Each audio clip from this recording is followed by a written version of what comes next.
Prezados amigos e inscritos no canal, você já se fez essa pergunta? E se lá no cemitério ninguém estiver morto? Você já se fez essa pergunta? E sabe, pessoal, essa pergunta é motivada, sabe por quê? Sabe o que é que nos induz a fazer essa pergunta? A própria palavra de Deus. É a própria Bíblia quem diz que nós devemos fazer esta pergunta. E isto aí pode se perguntar, é coisa do Velho Testamento? Não, é coisa do Novo Testamento. É o Novo Testamento que diz isso. E acho que na Bíblia inteira, a passagem bíblica que mais aponta para esta realidade, e realmente, como se diz, bagunça o coreto, bagunça mesmo, porque as teologias aí ficam perturbadas, né? Se conturbam, né? Fica como formigueiro depois que você passa um veneno lá em cima, fica tudo assanhado, né? Então a teologia fica mesmo sem resposta. E eu particularmente, depois de muito estudar, porque desde os 15 anos que eu me mergulhei na teologia e cheguei a fazer 2 seminários para entender melhor o plano de Deus, o plano de salvação, o que a Escritura Sagrada diz, a revelação divina. Pois bem, então eu só encontrei um autor que consegue dar uma resposta que satisfaz todas as dúvidas e aparentes contradições que a Escritura Sagrada deixa aí nesse texto. Nesse simples texto de pouquinhas palavras que diz justamente isso aí. É isso que nós lemos e que vou reler agora, que diz: para ele todos vivem. É a conclusão do texto, mas o texto é assim: ora, Deus não é Deus de mortos, e sim de vivos, porque para ele todos vivem. Todos vivem. Então se todos vivem, se para ele todos vivem, então não há nenhum morto no cemitério. Nenhum morto no cemitério. O que temos lá no cemitério, se alguém escavar e tirar os caixões e abrir os caixões, o que nós vamos encontrar ali são restos materiais de antigos seres humanos que desencarnaram, né? Desencarnaram. Então são restos mortais, que são a ossada, ou ossário, né? Então é apenas a parte material que se desintegrou após a saída da alma, o desprendimento da alma do corpo. Porém, para Deus, se a Escritura Sagrada diz que todos vivem, então para Deus, aqueles corpos pouco importam. Pouco importam. Eu sei que alguém aqui vai levantar a voz e dizer assim, mas e a ressurreição? Olha pessoal, a ressurreição é outro nó cego. É outro nó cego. Porque o que nós temos assim de mais pontual, de mais seguro na ressurreição, é a ressurreição de Cristo. Que foi a primeira, e veja, não foi a ressurreição de um homem, foi a ressurreição de um Deus. Certo? Ou seja, o poder de Deus que fez um homem, Jesus, ressuscitar. Então é claro que a Escritura diz que a ressurreição dele, a nossa, será a semelhança da dele. Mas nenhum de nós é Deus. Não é isso? Nenhum de nós é Deus. Então também não podemos garantir que o processo seja o mesmo. Aliás, o processo é o mesmo, mas não que todos os efeitos fiquem exatamente iguais.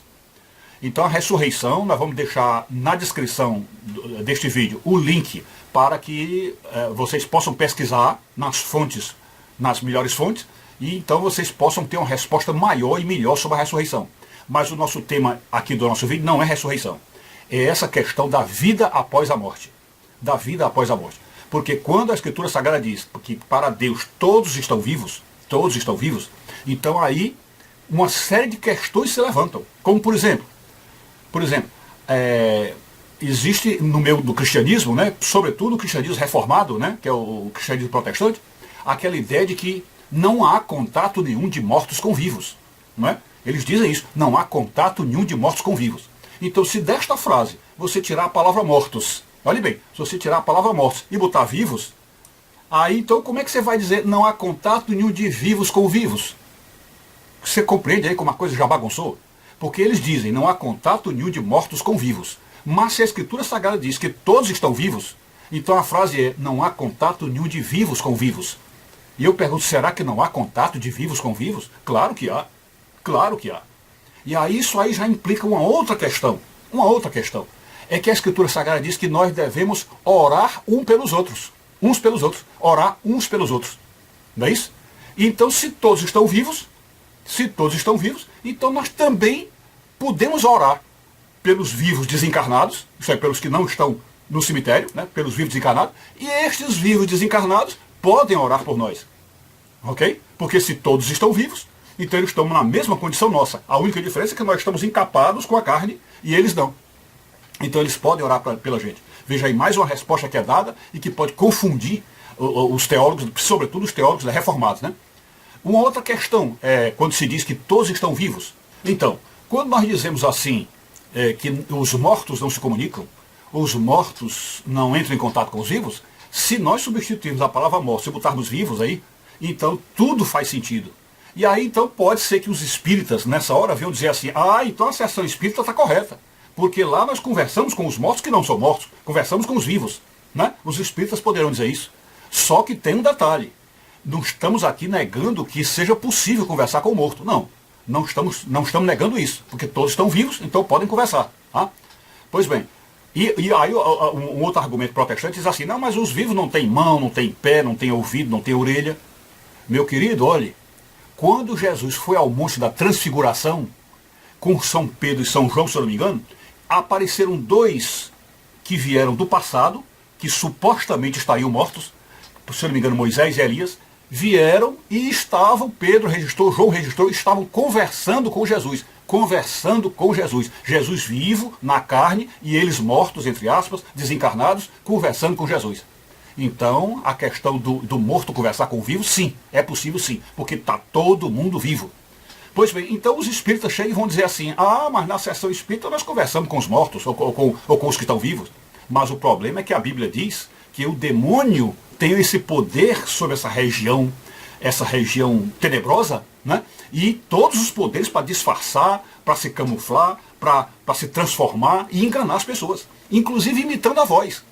Então, o problema da sessão espírita é porque ela entra nesse terreno trevoso, nesse terreno perigoso, e aí sim o demônio pode entrar e fazer o jogo dele ali, inclusive imitando a voz, né? Então, por isso é que é perigoso a sessão espírita e não recomendada de forma alguma.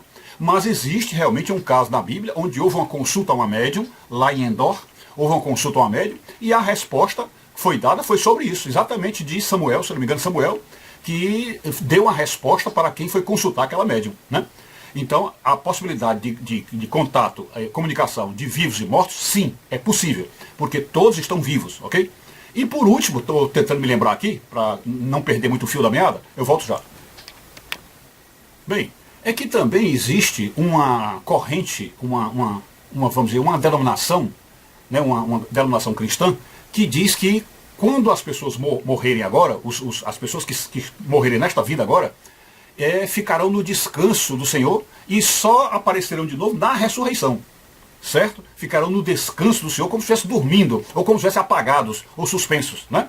E aí então voltamos de novo os olhos para aquele episódio do Monte da Transfiguração, quando Moisés e Elias estavam ali vivinhos da silva, conversando com Deus, enfim, trocando conversa, negociações, né? Então não estavam dormindo, não estavam descansando, e realmente você deve lembrar que na cruz, quando aquele ladrão bom falou, né? Jesus disse, hoje mesmo estarás comigo no paraíso, né? E Jesus não deu nem a entender que ali estivesse dormindo de maneira nenhuma, estaria no paraíso, né? No paraíso direto. Agora eu sei que a pessoa vai dizer assim, não, mas veja que aquilo ali, a frase não é assim, a frase, Jesus está dizendo que te digo hoje mesmo estarás comigo no paraíso. Não é te digo que hoje mesmo estarás comigo no paraíso, mas te digo hoje mesmo estarás comigo no paraíso. Então eles dizem assim, e a gente pode concordar com isso, sem dúvida que pode. Por quê? Porque quando Jesus ressuscitou, né, quando Jesus primeiro morreu, depois ressuscitou, primeiro ele passou 3 dias debaixo da terra, né? Debaixo da terra, entre aspas, né? Ele passou 3 dias em missão pós-morte, né? Quando ele ressuscitou, ele passou ainda 40 dias na terra, entre nós, entre os vivos, aparecendo para não sei quantas pessoas, 500 pessoas ali, 300 pessoas ali, aparecendo, né? Então, se ele tinha dito na cruz para aquele ladrão, hoje mesmo estarás comigo no paraíso, evidentemente não é hoje mesmo. Não é hoje mesmo, porque Jesus ainda passou 40 dias aqui, né? Então, Jesus realmente disse assim, olha, te digo hoje mesmo, estarás comigo no paraíso. Foi isso que Jesus disse, sem dúvida. Até porque, lá no livro de Pedro, Pedro diz que um dia para Deus pode ser 1000 anos, e 1000 anos um dia, né? Então, aquele ladrão poderá ainda passar 1000 anos para ir para o céu, sem dúvida, né? Pois bem, mas aqui chegamos a esse último e grande impasse, que é o que nós vamos falar aqui. Se todos estão vivos, se não há nenhum morto, então nós perguntamos onde estão, neste exato momento, os vivos que morreram sem Cristo. Os vivos que morreram sem Cristo, né? Ou seja, os desaparecidos que saíram da terra e que nós chamamos de mortos e que estariam aonde? Já que o inferno só será inaugurado após o juízo final, chamado Lago de Fogo, só será inaugurado após o juízo final, que será depois da grande tribulação. Então onde estarão esses que morreram sem Cristo, né? Então, o que temos que acordar agora, ou concordar agora, é de que nesta morte de agora, ou seja, a morte antes da grande tribulação, é a morte para um lugar chamado Vale da Sombra da Morte, ou chamado Mansão dos Mortos. Então é um local para onde as almas vão, e deste local elas podem ter contato com o mundo dos vivos, porque também estão vivos.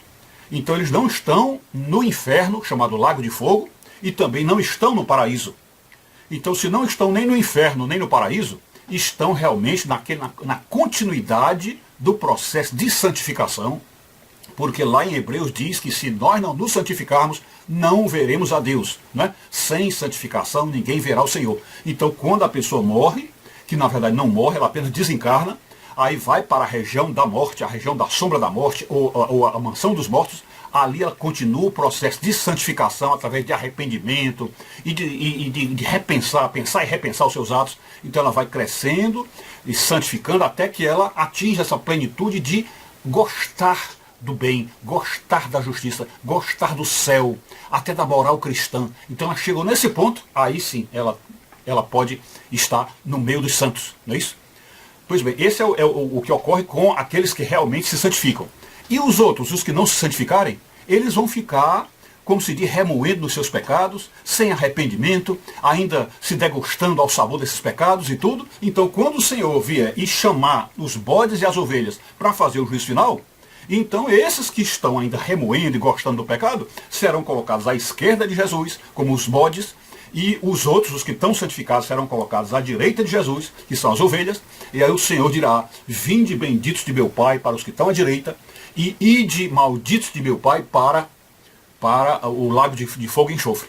Então aí está a explicação, e para nós entendermos como é realmente belíssima essa passagem da Escritura e como ela é profunda, né? Como ela mexe com a teologia inteira, né? Então a partir de hoje você sempre coloca na sua cabeça: ninguém está morto. Ninguém está morto. Estão todos vivos, atuantes, não tem ninguém dormindo, vivos, atuantes, e inclusive podendo se comunicar e entrando em contato com oração. Podemos orar por eles e eles por nós, como a Bíblia diz: orai uns pelos outros, ok? Então é isso aí, estas são as lições sobre esse versículo.